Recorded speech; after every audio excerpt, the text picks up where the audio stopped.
Hello! అందరూ ఎలా ఉన్నారండి? బాగున్నారా? నేనైతే ఈరోజు ఎర్రేలు, టమాటా, వంకాయలేతేసి కర్రీ చేస్తున్నానండి. మీలో ఎంతమందికి ఎర్రేలు ఇష్టమో నాకు కామెంట్ చేయండి. ఎర్రేలైతే చాలా బావుంటాయి.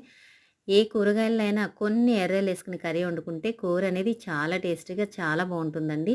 నేనైతే ఏ కూరగాయలనైనా కొంచెమైతే రొయ్యలేసి వండుతాను. అంత టేస్టీగా అంత బావుంటుంది. నేనైతే రొయ్యలైతే వేగిపోయినాయి కదండీ! ఉల్లిపాయ, పచ్చిమిరపకాయలు వేగిపోయినాయి. మళ్ళీ వంకాయ, టమాటా కూడా వేసాను. ఉప్పు, కారం వేసాను. ఇందులో ఎక్కువ వాటర్ కాకుండా కొంచెం వాటర్ వేసుకొని చేసుకుంటే కూర అనేది చాలా టేస్టీగా చాలా బావుంటుందండి. మీరిలా వండుతారా? మీకు ఈ కర్రీ అంటే ఇష్టమేనా? ఇష్టమైతే గనక కామెంట్ చేయండి. లాస్ట్‌లో కొంచెం కొత్తిమీర ఏసుకొని ఇంకొంచెం మగ్గాక దించేసుకుంటే అంతే అండి. కూర అనేది రెడీ అయిపోయింది. చాలా సింపుల్‌గా టేస్టీగా ఉంటుంది. ఒకసారి ఇలా ట్రై చేయండి. వీడియో మీకు నచ్చినట్లయితే ఒక లైక్ ఇచ్చి నా ఛానల్‌ని సబ్స్క్రైబ్ చేసుకోండి. కూరైతే యమ్మీగా ఉంది.